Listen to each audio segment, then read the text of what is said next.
We're 2 weeks away from Eagles training camp, 14 days, 14 things we want to learn, including Jalen Hurts in a new offense and the cornerback competition. That and more next on the PHLY Eagles Show.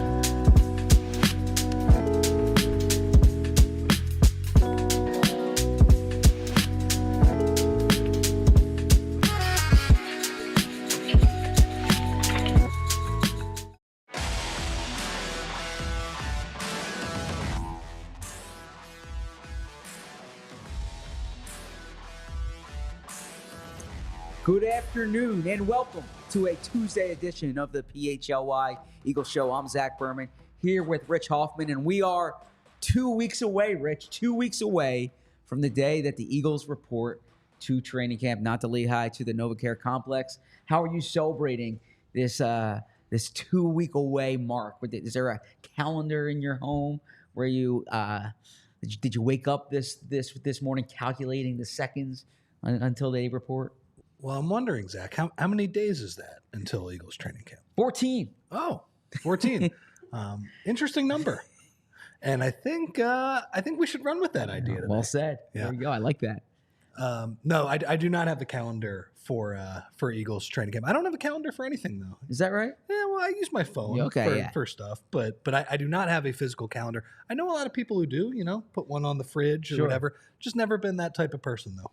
My wife knows that the start of Eagles training camp is the end of my summer. Mm-hmm. And so it's like a day that she rues it's like she hates when they report the training camp because she says like I go from like peaceful relax mode like overnight. It's like 0 to 60. So it's football season for me when camp reports. But I'm excited for it, especially this year because well, every year is exciting, but there's much to learn this year, and that is the premise of today's show. Like we've spent the entire offseason, we'll spend these next 2 weeks talking about the different topics surrounding the Eagles. But in today's show, we will kind of crystallize it into a 14 point countdown, if you will.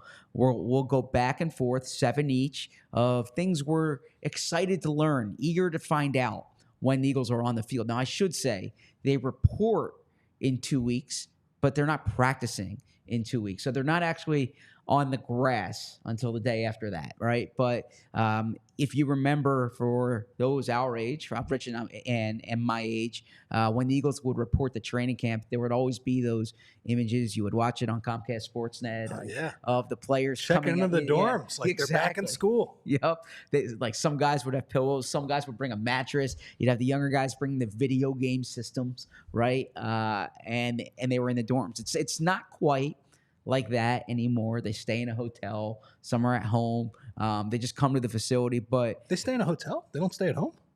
Well, like the rookies and the guys who don't know if they're going to be on the team, they stay in a hotel. And actually, all the players have the option of staying in a hotel. Some guys want to get away. You have, if you have crying babies at home, right, and you would rather get your full night's sleep in, I don't want to say the hotel that they stay at. That's funny. But I don't know where it is, but the idea of trying to get away in Philadelphia somewhere is pretty funny too. No, there's a where you play the entire year and work. Yeah, there's a player I know well who had he had a baby at home. And he said it lovingly, but he's like, I'm going to opt for the hotel because this is my livelihood on the line. I don't want to be, you're already tired enough when you get back. You kind of want to be in your room. So that's the premise of the show. We'll go back and forth on things we want to find out. So it'll be 15 days until they're actually playing, but 14 days until they report. So I will let you kick it off with what you're, I don't want to say most eager to learn, but the top one on your list. The top storyline on my list, and I'm like legitimately juiced for this as an Eagles fan. It's one of the more, in my opinion, one of the more exciting storylines over the past few years, and that is how the cornerback depth chart shakes out. And I said this, I believe, the second night of the draft. They select they trade up for Cooper DeJean. So they pair Cooper DeJean with Quinyon Mitchell. And it's just like, man, they have more depth. They have more youth at this position than they've had in years, right? Even during the Super Bowl year, both Slay and Bradbury, both excellent players, but like they struggled against some of the better QBs. And also that team, once one of those guys got hurt, it was like Josh Jobe, right? And now, after the OTAs, where you guys are gassing up Isaiah Rodgers, the gambler, and The gambler. and Keely Ringo, when both It's of like those Isaiah guys, Rodgers and Kenny Rodgers both are the gamblers. yes, I like that. yes, and I just think that that's really exciting to me. Like I think the fact that Keely Ringo, who was, had some good moments at Seattle game last year, I thought he played pretty well, and the fact that Vic Fangio does not seem to be, hey, Rook, you got the starting position right away. There is a degree of you have to earn this a little bit. And so there's a lot of things I could keep going. Like Cooper DeJean, like which position does he play? Like, is it just strictly versus him versus Avante for the slot job? Like, and also too, because you have all of this depth, do we have, like the opposite of the Jordan Matthews, Ronald Darby trade? Yep. Do you trade from the defensive back room because that is the position of strength? Is that something we see? And then I guess you could also add James Bradbury into the mix too. I know he's technically part of the safety depth chart now, but I just think like from how Vic Fangio deploys these guys versus just like who wins these battles, like where is everybody slotted? I'm very excited to watch this. So a few follow up there. First off, I can certainly see Vic Fangio as someone who would say, "Hey, Rook." Right, like you're not at name level yet. You're just a rook. You got to make some plays before you can get to name level. I remember you're all devoted Eagles fans if you're watching us on July 9th here. But Victor Harris, the sickest of the sickest. Yeah, Macho Harris. When Macho Harris, I wasn't covering the team at the time, but I covered Macho when he was at Virginia Tech. When Macho Harris got to the Eagles, one of their assistants at the time was calling him Victor. And he said, until he makes a play, he's Victor. When he makes a play, I'll call him Macho. So I can certainly see Vic Fangio being. I guess he's still Victor. He's still Victor. Yeah. I can see Vic Fangio being the hey Rook type coach. But let me follow up with this, okay? Let's say it's August 6th, and I text Bo and I say, Bo, a great idea for today's show is that 2 weeks ago they reported the training camp. So let's do 14 things we've learned about the Eagles in the camp. I'll be Bo. And I'm going to text you back. No. yes. Yeah. Bo will say, how about we do something about Paul McCartney and George Harrison? Is that? But no, so and one of the things is this is what we've learned about the cornerbacks during the past 2 weeks. What do you think 2 weeks in we'll know about that group? Who's starting going in? Has Quinyon Mitchell taken the job at that point, or do you think this is going to kind of be a protracted thing all the way until week one? My guess is it's around the time where he starts to win the job. But here's the thing: I'm worried. Not worried about Zach, but here's the thing: if I'm Quinyon Mitchell, I'm worried about. My guess is Keely Ringo gets the start right away because he played with the team last year. It seems like once he was at the practices, I know there was some controversy of is he showing up or not. Might have just caught him on a day where he had to go somewhere else. Yes. Maybe hang out with Hassan Reddick in Japan and then fly back. Sounds fun though. Like I'm not gonna say that in jest. I would love to hang out with Hassan Reddick in Japan. The picture of Hassan in Japan. Yes, he looked like he was having a blast. Just seeing the sights. Seeing the new culture. That's not a problem by me, Hassan. My guess is that Keely Ringo starts in that spot though. Do you agree with that or no? Well, or no, do you just not know? I think it's gonna be Quinyon Mitchell. Do you think he's just going to get it right away? Not right away. I think they're going to have that rotating thing. Okay, right. That's what I meant. Right. And then there's going to be a day like let's look at the calendar here. Okay, so if camp, the first practice is July 24th, maybe it's like August 1st. There's a day when Quinyon Mitchell's taking the majority of the snaps. We ask Nick about it. We ask Vic about it, and they say, oh, we're just rotating guys in and out. You can't read anything into the depth chart. And then, as it turns out, he's there the rest of the way. I still think it's going to be Quinyon Mitchell, and it's going to be Vic Fangio, very surly still saying, "Hey, Rook, stay in Hey, there. Brooke, yeah. By the way, great job with Julia on the graphics. We appreciate that, Julia. So the next one, will ping pong back to me here. And look, I know that I'm not a newspaper guy anymore. I'm a podcast multimedia guy now. New right? media, Yeah, CB. I'm all about new media. But there Get is that kind traditional BS out of here. yeah, but there is kind of like that. There is still, if you keep scrubbing away, you get like that old newspaper guy where the messages, when in doubt, write the quarterback. Right, that's kind of what I was told when I started. Hey, when in doubt, just write the quarterback. So my first thing, of course, is about the quarterback. How efficient is Jalen Hurts? And now this might seem like an obvious question, but I was there for the spring practices. I saw them up close at 5 practices. Again, I'm not overstating it. I'm not making a huge deal about it, but this was not a great spring from Jalen Hurts from like an efficiency perspective, which makes sense. He's learning a new offense. The analogy that I've used, and I'll continue using it, is that if you read the first draft of my articles or the rough draft of my articles, they're probably not very good. Now, your newsletter every day is outstanding. I don't know if that's the rough draft or at least or how much editing you do, but that's awesome. But the rough draft of my pieces are not very good, and that's essentially what practice is, right? Yeah. It's the rough draft, right? The games are the final draft. So we're kind of seeing it as they go here. But the ball shouldn't hit the ground so much. It should get out of his hands quickly. He should know where he's going with it. There should be a command of the offense. And by the way, Jalen has said this himself. One thing that Jalen said when we spoke in the spring is he needs to find out kind of like what in the offense works, what he likes, what maybe should be de-emphasized, and that will come with time. That comes over camp. So what I want to see is the efficiency, not necessarily the outstanding plays, right? There's going to be times when, we get on the show because we're doing a show after all these practices where we get on and we say Jalen had this amazing throw to A.J. Brown. Like, I know Jalen can do that. What I want to see is the efficiency day in, day out. I'm with you. And I also think, by the way, I can predict what the storyline is going to be. I hope this isn't the case. I hope he is efficient and everybody watching can agree, like, okay, yeah, he seems like he's got a handle on things, like nothing to be concerned about here. I think he might struggle a little bit because of what you guys who were at the OTAs and minicamp said. So if that happens, though, I could see him struggling. People like yourself, and not just you, I'm sure a lot of the beats will point out, yeah, he hasn't been that good in the practices, and there will be a collective freak out in the fan base, an argument and back and forth about how much practice matters and how much we should just look at Jalen Hurts' body of work in the games, which actually matter, versus the practices, and that's what we'll talk about for 3 weeks. I think that very likely is going to be the case. Unless they're not tackling, in which case that's what they'll always talk about is, hey, why aren't they tackling? Back when Hey, we're going to get to that. We're going to get to that. Okay. Yeah, back when I played, they tackled during camp. Yeah, that's that. So let's ping pong back to you here.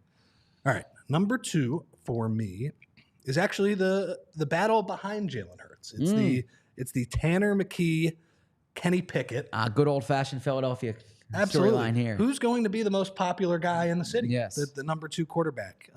Although in fairness, I think Jalen has ascended to a level where it's not like the normal, average starting quarterback, so the backup quarterback is popular. I think he's earned at least that so far. Look, man, I might be overrating the preseason from last year, but Tanner McKee was really good. I went back, I read some things about him. I watched his highlights. Like, he was pushing the ball down the field. It was like fun football to watch, aesthetically pleasing, like was not checking the ball down. And if I remember correctly, Zach, in a few of those games, like he was making more good throws than the highlight reel I was watching. Like, guys were dropping the ball, and that's okay. They're 3rd and 4th string receivers, but everything we saw from Tanner McKee was like, this is a pleasant surprise for where he was drafted. So interested to see how he looks. Kenny Pickett, like Marcus Mariota was not very good in the preseason last year. And that's all we saw from Marcus Mariota. He collected his $5 million paycheck, and just Jalen Hurts did not leave games last year.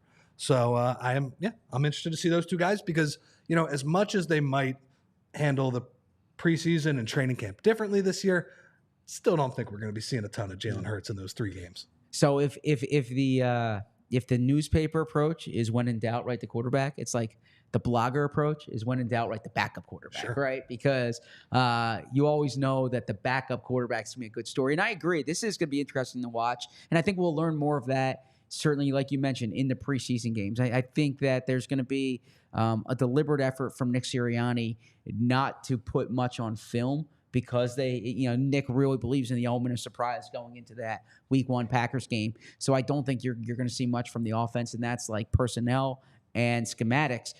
So you'll see much more of Kenny Pickett and of Tanner McKee. I said on yesterday's show, I think Kenny Pickett has like that gamer.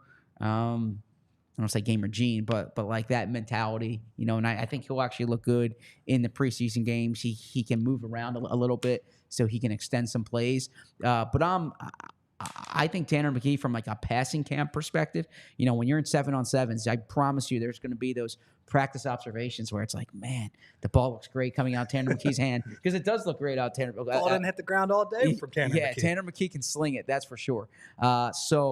No, I'm not expecting a competition. I'm expecting Kenny Pickett to be the QB2, but I like the way you framed it. Like, framed as far as what the hipster Eagles fan, if you will, what they're talking about is man, and that's a shout out to Sheil Kapadia. He would always say, like, the hipster fan, like, beyond the obvious. If like the old dads are saying, so how does Jalen look in the offense, right? Then like the hipster fans are saying, how's Tanner McKee look, right? And so I think that the Tanner McKee excitement is going to be there for sure.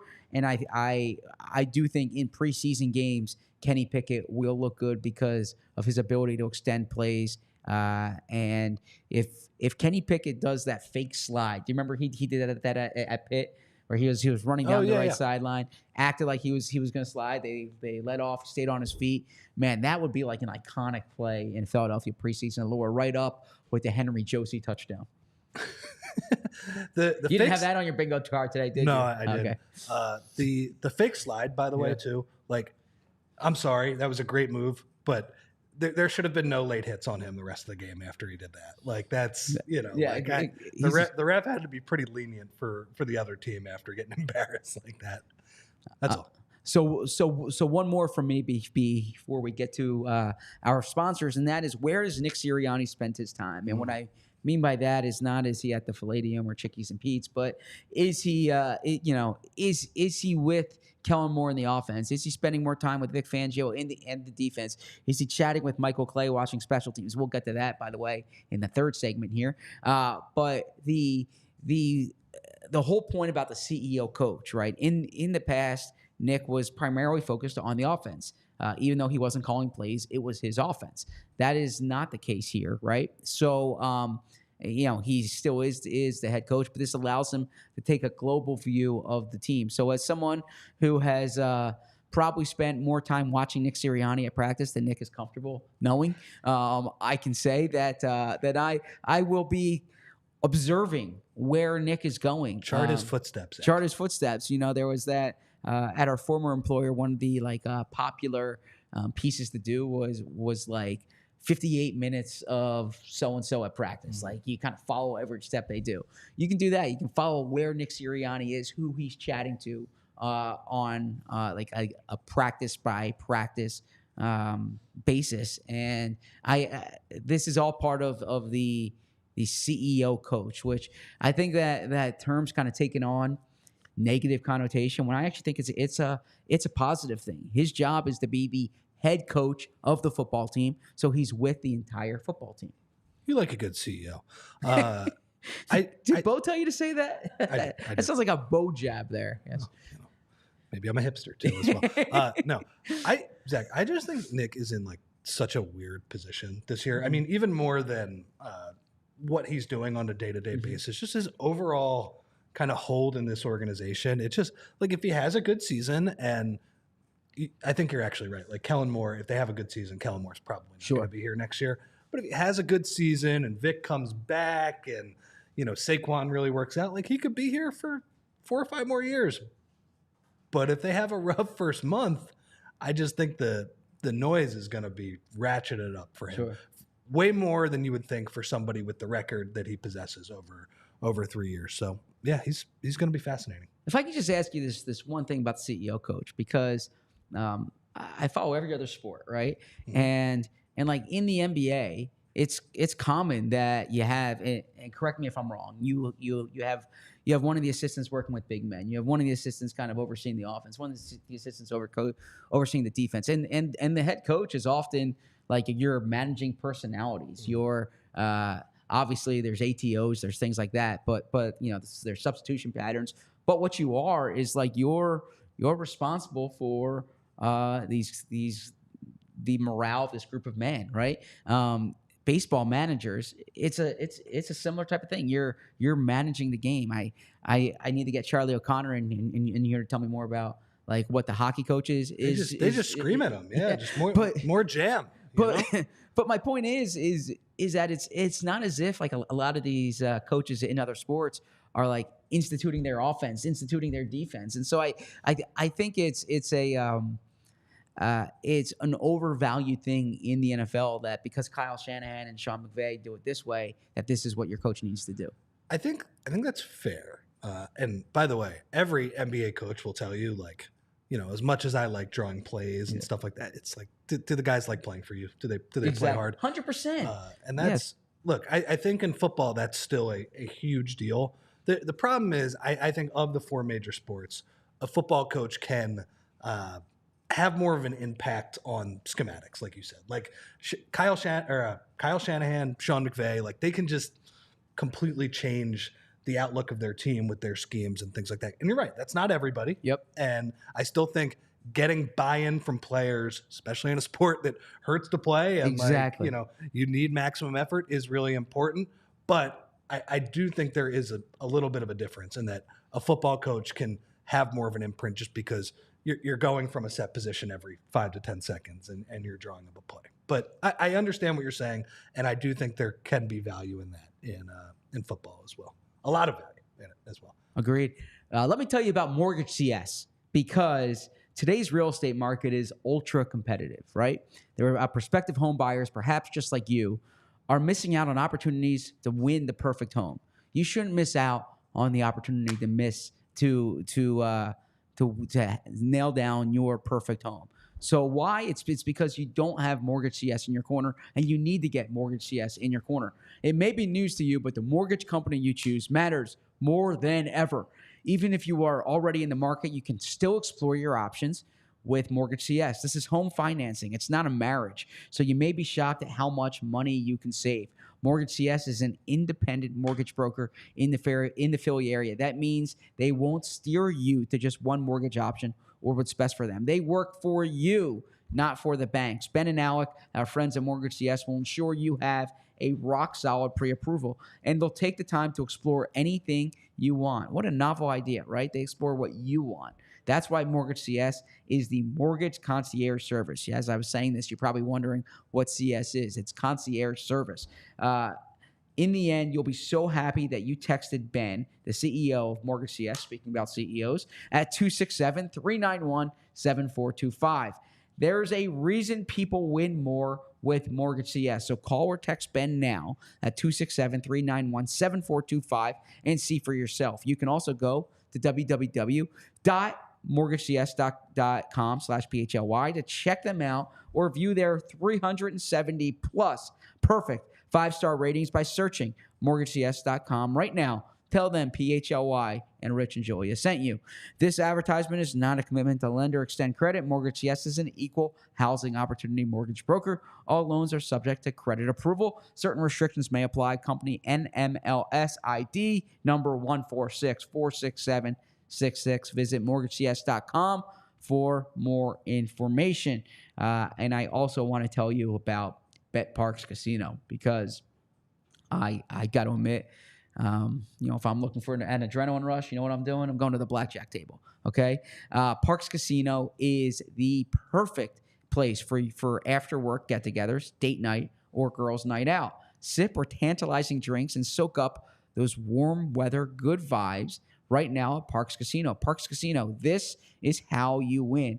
My casino of choice is Parks Casino, and they now offer an epic $5 happy hour with great food and drinks every Wednesday through Sunday at the Liberty NFL Gastropub.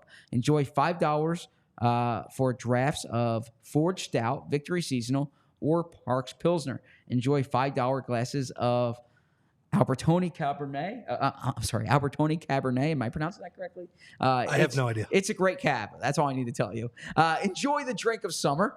$5 Twisted Tea, Frozen Whiskey, Arnold Palmer's, plus feast on flavored packed $5 small plates of Ray's short rib sliders, hot honey chicken sliders, or rotisserie chicken flatbreads. I don't know as much about cabs, but I know a lot about hot honey chicken sliders, and you got to get those at Parks Casino. The all-new Parks Casino has the epic $5 happy hour happening right now. Summer is approaching, and all roads lead to Parks Casino, the #1 casino in Philadelphia. Parks Casino has 3,200 state-of-the-art slots, 115 live table games, a beautiful poker room, plus a collection of incredible award-winning restaurants. Check out Joe Conklin's Comedy Night with headliner Joe Bartnick on Thursday, June. Well, I'm sorry about that, but that already passed. But I do want to tell you that Bet Parks Casino is a great place to go. They actually have Tiffany Haddish coming on September 27. Tickets for all shows at parkscasino.com. Visit parkscasino.com. Must be 21 or older. If a gambling problem, call 1-800-GAMBLER. Parks Casino, this is how you win. So, yeah, make sure you go to Tiffany Haddish on September 27th. Back to you. I'm going to take a drink of water. That's fine. Yeah, love a Joe Conklin. Love a Tiffany Haddish. I wish I was there for Joe Conklin. So I was out of town. So to me, I think this is the most important position battle for this current season. Maybe it's not the most important position battle for the long run players, but I think the right guard position is the obvious one for this year. Do you agree with that? Is that the most important one, or do you think it's wide receiver 3, maybe the cornerback position? Yeah, I think cornerback. Okay.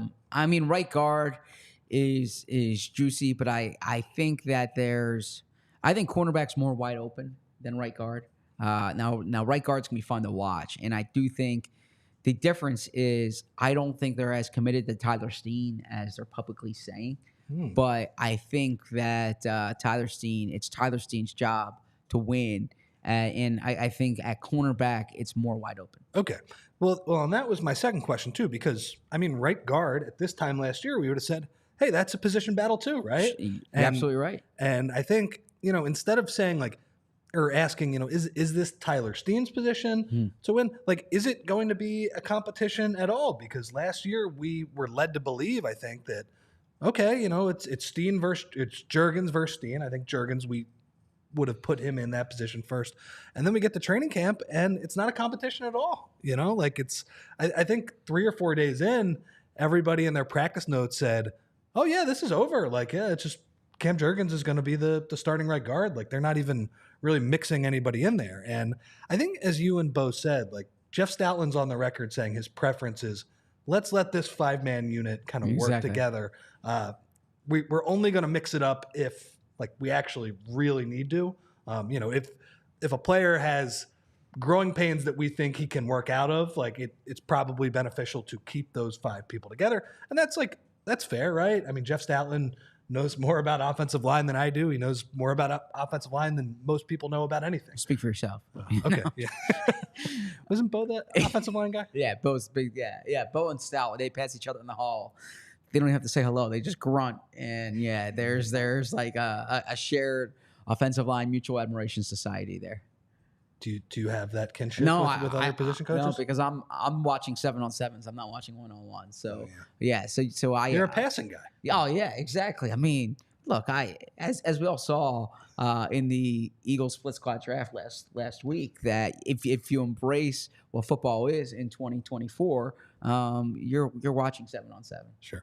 So yeah, is it Steen's job just the entire training camp? I know it was a big deal that Mekhi Becton was working at left guard, which suggests he worked out at both spot. The days were you're correct. The day we watched practice, he was at left guard. My understanding is that he actually spent some time at right guard as well this offseason. A lot of versatility for the big man. Sure.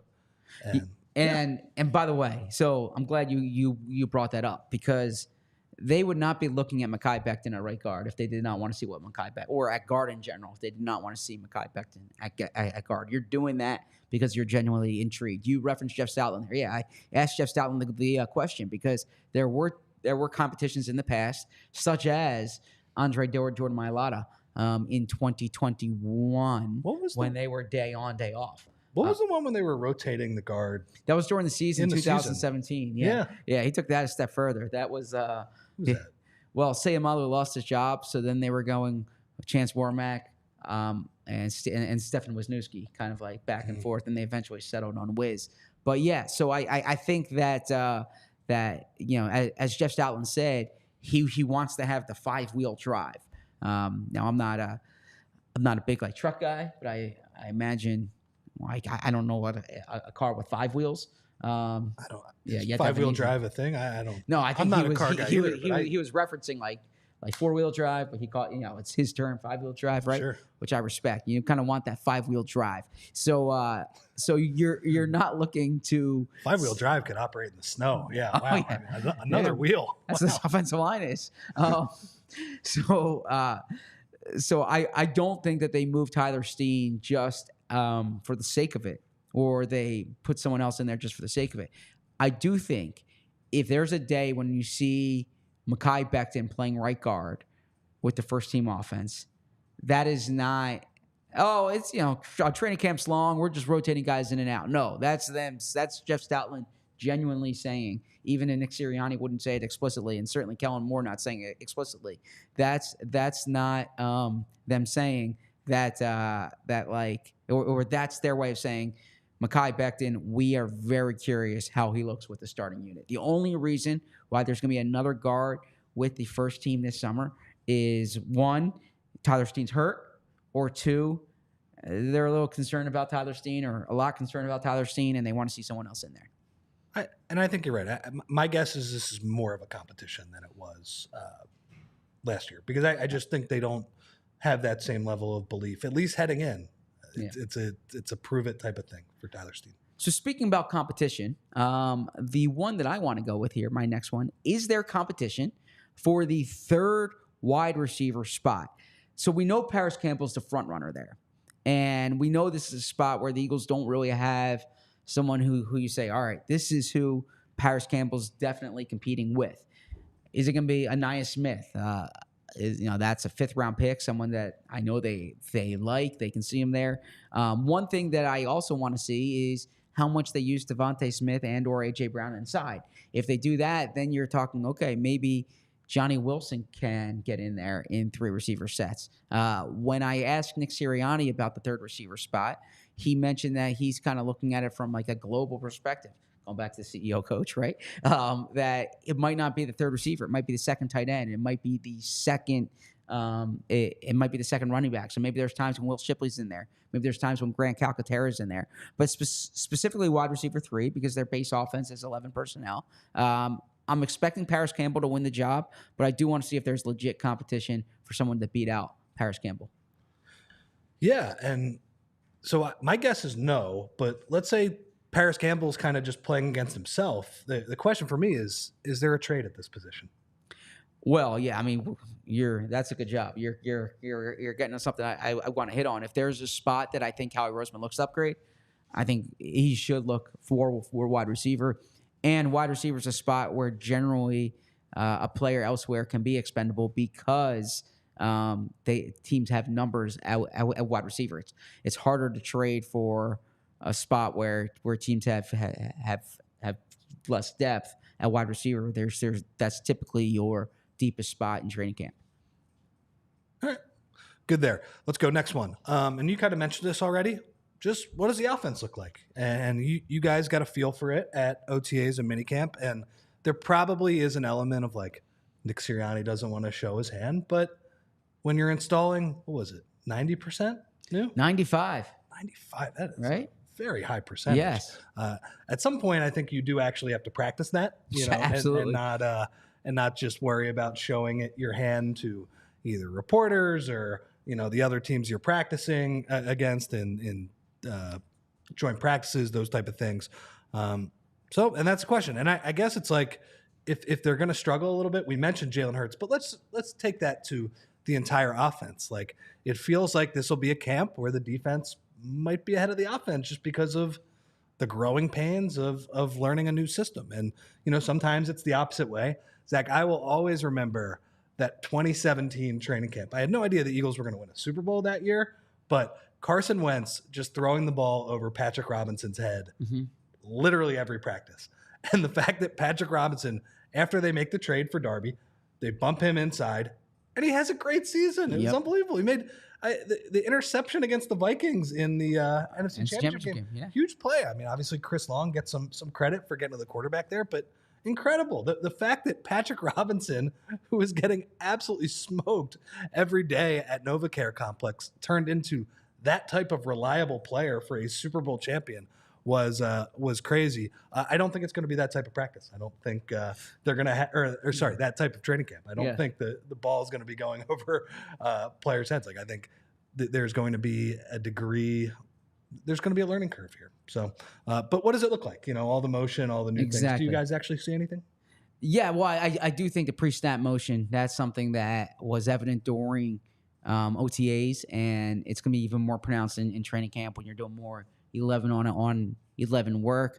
You kind of want to see what are the patterns they're running. Is it mainly, where's the ball going? And I'm glad you brought up the 95% thing, because kind of my understanding of that is maybe it's not that like 95% of the offense is new, but like Jalen's responsibilities on a play-to-play basis could adjust. So if he's doing a different thing, if it's the same play, but he's kind of taught to look here or to drop this way, right? So it's not as if it's a new offense, but there's different concepts or different focus points on a play-by-play basis. Then it seems new to him. It's like our show is not new today, but if I'm doing the cold open, like it's a different focus that I'm doing, right? So it's similar to that for Jalen Hurts. But this is a different offense. Like this is Kellen Moore's offense, and you hit it on the head. Kellen he's going to be one of the most fascinating characters, if you will, during training camp, because there's so much change there, and you're messing with a good thing, right? Like he has the toys to work with, and so it's going to be interesting to see how that manifests itself. Excuse me. What was your early take on Kellen Moore, just dealing with him as a media member? I mean, yes, he's like what you expect from a young offensive coordinator. It's boring. It's interesting. Yeah, I mean, I don't want to call someone boring, because I don't think that there's boring people. There's only unimaginative questions, right? So I try. So I need. If he seems boring, I need to do a life better advice job to he. Trying to get. Yeah, is that like. I say if I'm at dinner with my wife and we're with like another couple and she's like, oh, so-and-so's boring. I'm like, he or she's not boring. We're just not doing a good job engaging them. Like it's incumbent upon us to find, everyone has a personality there, right? You can always get someone to laugh or smile or think. So I think that now I think Kellen Moore's going to make that a little difficult. And I think a press conference setup is, the odds are against you, but I'm hoping as the year goes on, we'll learn a little bit more about our friend Kellen. I wonder too if I'm being hard on him just because Vic Fangio seems like, I mean, what a character, Yeah, exactly. And I was gonna say he's like, so if you went to central casting, which this expression central casting, like, is this a do like movies and TV shows? Do you actually go to central casting? Like, is there a casting director who calls up a place and they send you something? Anyways, I agree. I don't think the casting industry is that centralized. Okay, I think it's I hope there's a little more nuance there. They look in different places. Yeah. I mean, when I see the credits to a movie and I see a casting director, like I hope you're working. I hope you're working more than just calling central casting and say, send me the grizzled defensive coordinator. But in any event, the defensive coordinator, Vic Fangio, fits that profile of like. He's honest. He's rough. As Bo would say, he kind of looks like your old gym teacher. And then Kellen Moore, he's kind of, if you think back to like Any Given Sunday, he's like that young new age offensive coordinator, right? Is that Aaron Eckhart? Yes, good job there. Yeah. So my point being that, Kellen Moore fits that profile, but I'm looking forward to getting to know more about him. I watched him a lot in college at Boise State. I knew quite a bit about him when he was with the Lions and the Cowboys, so interested in hearing that. By the way, I'm reading the chat here. Claire F., I appreciate as every single day, Claire, I appreciate you, loyal viewing. You say there are definitely boring people. I stand by my point. There are some people who are more boring than others, but it's incumbent upon the person having the conversation to get them to be less boring. And way to throw Emily under the bus. No, Emily would tell me, Claire, she would agree with you. She would say, no, Zach, that person's boring. So, yeah. Any other favorite Aaron Eckhart performances? Yeah, Thank You for Smoking. Was it? That's a good one. I'm surprised that's the first one that we get used. That is a good one, though. I was thinking more Harvey Dent, Dark Knight. I like Thank You for Smoking. That's a good flick. I agree. I'm trying to think of some other Aaron Eckhart ones. What else? There. I thought you were just going to say Dark Knight, but okay. All right. So the Thank You for Smoking surprised you. Okay. No, that would have been the other one I would have said. Okay. Aaron Eckhart movies. You can probably do the ad read. I'll go on my next one while we search Aaron Eckhart movies here on the show. Did not have that in my notes today. My next one that I did have in my notes is Jalen Carter the clear best player on defense? And look, I feel strongly in this one. I've said it. Jalen Carter is the best player on their defense. He's the centerpiece for this defense. But there should be reports. We talk about these practice observations we do. There should be reports that come out during the summer when the practice observations are, man, Jalen Carter dominated one-on-one drills. Like, no one could block him. We saw that last year. It should be more pronounced in year two. There should be a jump from year one to year two. I remember Fletcher Cox, because we use Fletcher Cox as a reference point often with Jalen Carter.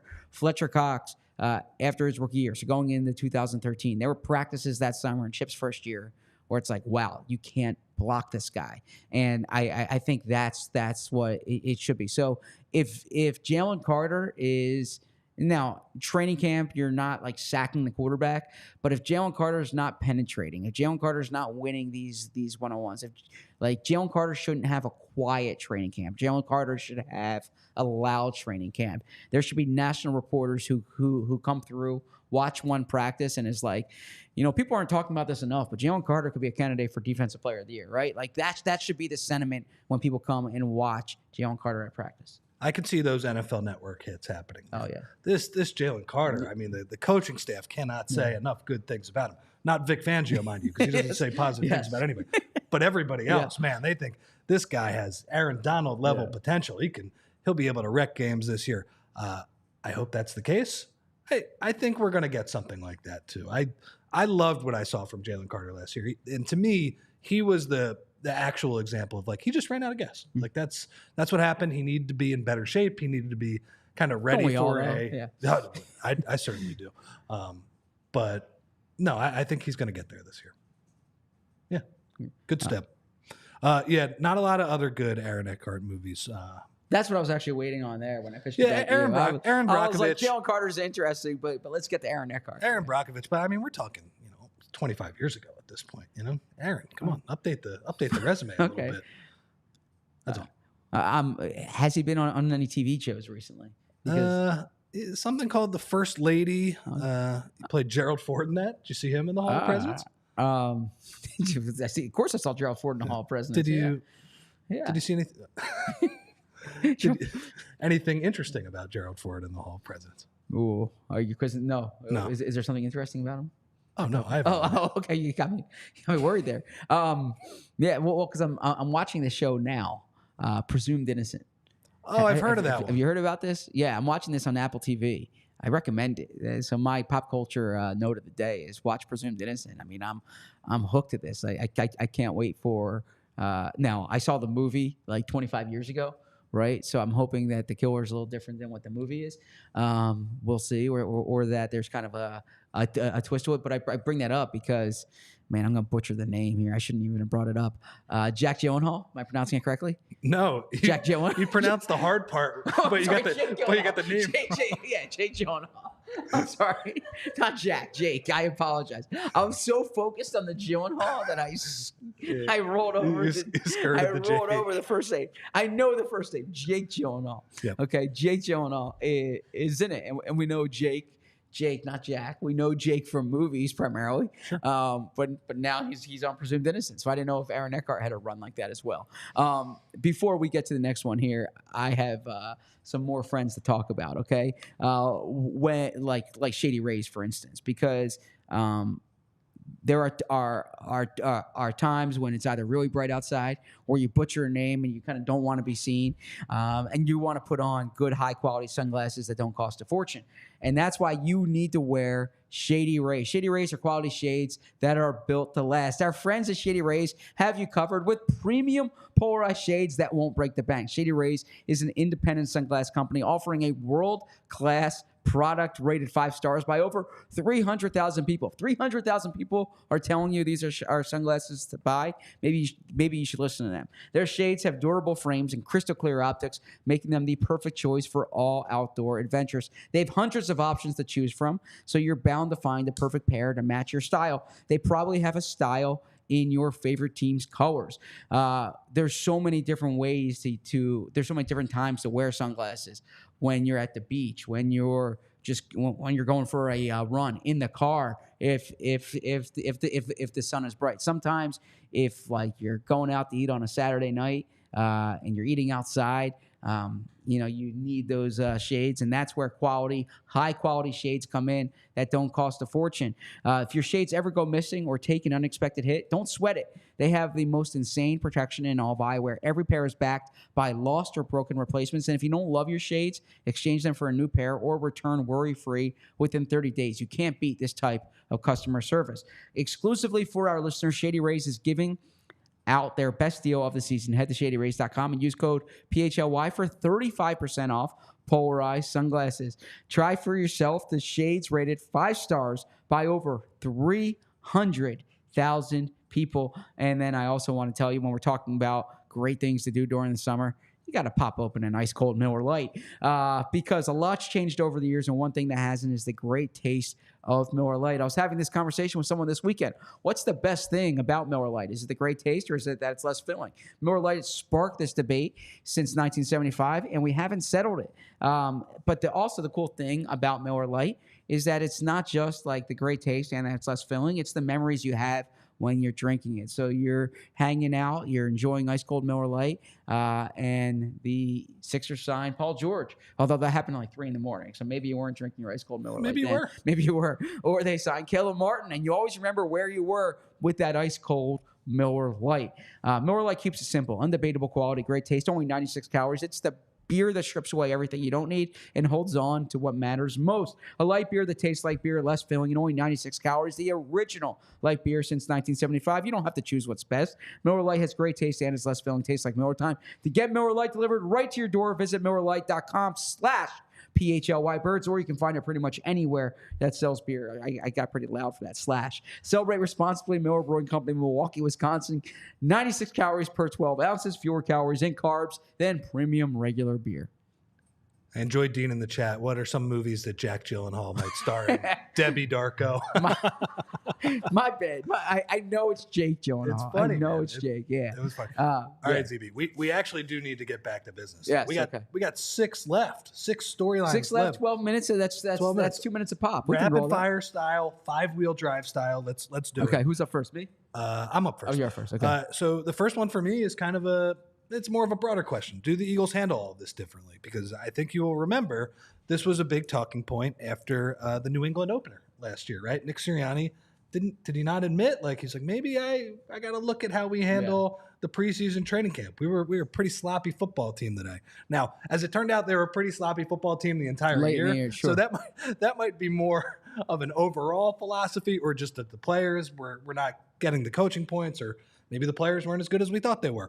But I thought it was interesting a couple weeks ago when Brian Westbrook was on the show with you guys at the golf outing. He basically said, like, the Andy Reid training camp was hard. Like they would hit like crazy. I mean, I always remember that was like my dad's era covering the team. He's like, it was insane how much they would hit. And Westbrook, I thought it was astute of him, frankly, to be like, that's the reason we lost games in September. He's like, now I don't know if that's like the strategy you want. Like, it's like, all right, we're going to lose games in September because we hit hard in August. But obviously that's the classic argument. Do you want to be sharp or do you want to be healthy? I don't know where this goes. Do they actually handle it differently? I don't know what the answer is, but we'll see.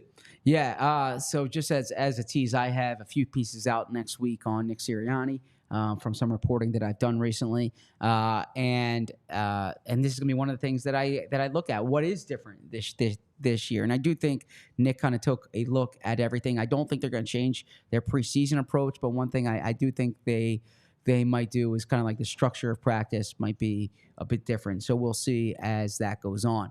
My next one here is what's different with Vic Fangio. So can you learn about the scheme when you're watching these practices? Is this like just the Sean Desai scheme with Vic running it, like because Sean learned from Vic, but the personnel is different? Like do you see how pronounced that odd man front is? Do you see certain, I don't want to say peccadillos, but certain nuances to Vic Fangio's coaching when you watch the practice? From a personnel perspective, what is he like? Who does he mix and match? Is he looking for different packages, or does he want to kind of keep the same group on the field? Are you seeing the first team defensive line mix and match? Like these are things that I'm really fascinated to see with Vic Fangio. We talked about Kellen Moore with the scheme, but I think with the defensive coordinator, it's a combination of the scheme, but also like how you deployed that scheme. And you mentioned the personnel. I would say the guy that I am looking forward to see, like, how does Vic Fangio use this person? Cooper DeJean, for sure, right? Well said. Like, obviously you want to see, like, is he with the first team? Is he with the second team? But, like, where's he playing? What is he doing? Can't wait to see it. Yeah, well said. All right, we'll bounce back to you. All right, this is another one. And this is kind of strictly for the preseason because I don't think we're going to see a ton of this guy once the games actually matter. Let's see what Jalen Hurts looks like. Let's see. This is the guy I think you want to see in the preseason, right? He is so raw, and you have to teach him enough football that you're probably not going to put him out in the regular season. Who knows? Maybe he surprises. That would be awesome, I think. But, like, line him up as a pass rusher. And, it's funny. Like, I was thinking watching Hard Knocks last week, Zach, the offseason version with the Giants, which, by the way, I know we've talked about this a lot, but that was the most interesting Hard Knocks I've seen in a while. I feel like the traditional training camp version is just not as good in the past few years. Maybe it's just because it's the same formula over and over again. I like the in-season one as well, but yeah. The in-season one's good too, yeah. You're right. But if we were doing the traditional one, like Liev Schreiber, he's talking about Jalen Hurts at all times. It's a great name, too, for Liev Schreiber to say, Jalen Hurts. Yeah. Well, Liev Schreiber, that was a hell of a Liev Schreiber impression right there by me. Huh? That was good. Well, yes. Well, the thing is with his voice, like, I watched him. What was was it Ray Donovan? Yeah, was that the show? Well, I'm now a little worried about mixing up names too as well. I actually know it as Ron Donovan, but go on. Yeah, absolutely. But honestly, Zach, like, I had not seen him in a lot of stuff before. He's in other good movies like Spotlight too, great journalism movie. Absolutely. But his voice, talking my language now. His voice is different in that than as the HBO narrator too, which is. I'd like to see how the sauce gets made there with Liev changing his voice. But anyway, like Jalen Hurts, learning the NFL game, learning a new position, that's something I'd like to see. Let's see what happens against the pros instead of these small college teams in Texas. I think that's a really good one for this purpose because that's something that you're observing during training camp and the preseason. He might be a guy who doesn't have a big role, like we said, on Sundays. So a lot of that development has to come during the month of August. Mm-hmm. I like that. So one of the big changes this year, and this is mine, is kickoffs. So how do the Eagles practice new kickoffs? Because one thing that Nick Sirianni said is that they want to keep this close to the vest, and that and the other thing too is like Michael Clay, the special teams coordinator. He's obviously, they're working on this every day, but they don't know what other teams are going to do either. So there is this, they've watched the XFL because it's been in the XFL. I want to see from a personnel perspective how it looks. I want to see from a strategy perspective how it looks. One of the things that I spoke about with Bo a few months ago. I've probably spoken about everything with Bo a few months ago. But one of the things I spoke about is like, will they try to use a different kicker, or will they look at different kickers? Because the kicker is a player. He's like a tackler in this play, right? And that's something that Kansas City's talked about, and that's not anything to do with Jake Elliott's size, but it's more. You don't want Jake Elliott to get injured. You don't want Jake Elliott in a position where he has to tackle and get injured. And if the type of kick that you're doing is such that it's landing in like a regulation zone, then maybe there's someone else that you use there. So I want to see a lot of the different strategies that they use for kickoffs. I'm trying to think who would they use. I remember Mark Semino kicking an extra point one time when somebody got hurt. Yeah, there was a game in Dallas where Camus Grugier Hill that's right. kicked. Camus was that a touchback he got? Yeah. Last year. What an athlete. Last year they actually had a position player field goal competition. Justin Evans no longer with the team, but he kicked well. Boston Scott was in there. So yeah, I kind of envision like Cooper DeJean as someone who can do everything, right? Sure. I mean, I've watched the basketball mixtape. He plays all these positions. I imagine, and maybe I'm generalizing for like a small school in Iowa, but I imagine like you're probably kicking as well. So when I played football in grade school, kind of pop. Well, this is not a flex. Oh, okay. This is funny. When I played, I was the kicker for our kind of CYO team. I signed up for the freshman team. They just said like, it wasn't a sign up. It was just everybody get in line who can kick. And like the third kid in line kicked, and it was like the most amazing kick I've ever seen in my life. Like he kicked it like 45 yards, 50 yards. Ended up being a Division 1 AA punter, whatever they call that now. I just was in the back of the line. I just walked out of the line. Really? Yeah, that was it. I was like, can't beat that. So maybe they have. Maybe you could have though. That's the thing. No, I missed your couldn't opportunity. have. I couldn't have. But I envision that type of competition for these guys. Maybe line up all the position players. Don't let them leave the line like me because it's a different thing. I was in a pickup game one time at Syracuse where it was like with some football players and like a down the roster basketball player too, and somehow the ball ended up in my hands and I hit a three, and I left the game after that because like there was no, it was a lucky shot, and I don't want the ball coming my way again. And retire on top. Right? It's kind of like the George Costanza. I'm out, everybody. Absolutely. Yeah, that's how I was approaching it. Speaking about dated references, yeah. No, that's timeless. Come on. Okay, last one. And this one is more just kind of fan driven. Just how big does the Saquon buzz get? Right? Like that's going to be. It's huge. It's going to be. It's already crazy, but I think once. And especially because like you don't really tackle in training camp. Like once he catches one of those wheel routes, like people are going to be going crazy. Like the people in the tents on the sidelines, like that's going to be the biggest pop by a mile. Yeah, you are absolutely right. And like Saquon is aesthetically like a fun player to watch. He's an explosive player. Like my son already has the 26 jersey. Oh yeah. This is like for sure, this is gonna be one of the cool storylines to monitor. Everything he does, catching the ball, an explosive run. He's the guy people are gonna want to see out there. It's kind of like the TO summer 2004, where man, you got this bona fide superstar with your team. So that's a good one. My last one, and we referenced this earlier, is does Howie Roseman have another move up his sleeve? Howie Roseman has made a handful of trades and signings during training camp. If Bo was here today, he would gladly mention the Ryan Bates trade. That's one of Bo's favorite deals. There's also the famous local guy Bruce Hector trade. But you referenced, of course, one of the higher profile ones, the Jordan Matthews, Ronald Darby one. There was also a high draft pick in there as well. But yeah, I think there are some spots like wide receiver, defensive tackle, where the Eagles could use some help.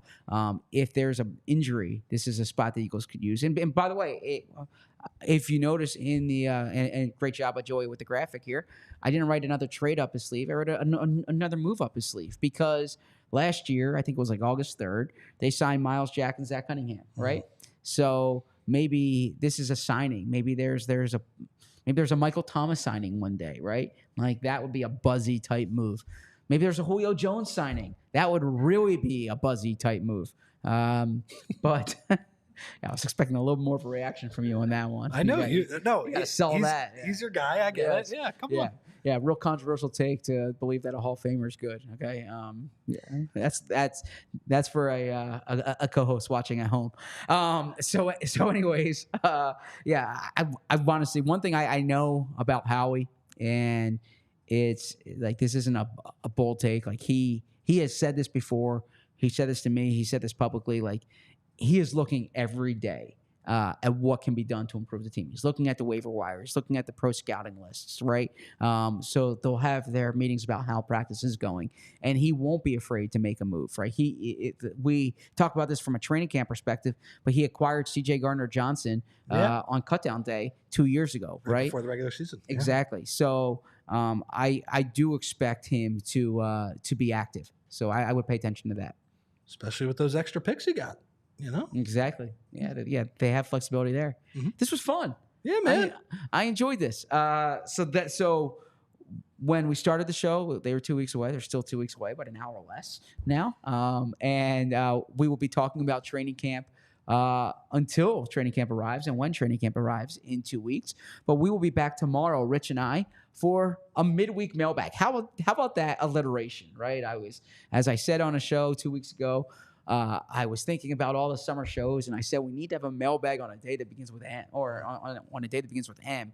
But if we go Monday, it's the start of the week. Maybe the mailbag's not good then, but midweek mailbag, it's perfect. So we have a midweek mailbag tomorrow. This is a chance for you to get all your thoughts, whether it's training camp related, whether you have a Daryl Morey question for Rich, whether you want to know my favorite Jack Gyllenhaal movie.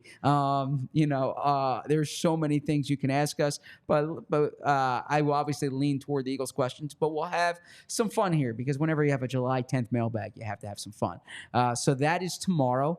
Thursday, we're going to have Jamie Lynch in the seat, and we will be talking about fantasy football. We will be going through who to watch for the Eagles on fantasy football. We will be going through some NFL fantasy notes. And then Friday, we're going to have Devin Jackson from the Inquirer here, and we will be talking about the 2025 draft.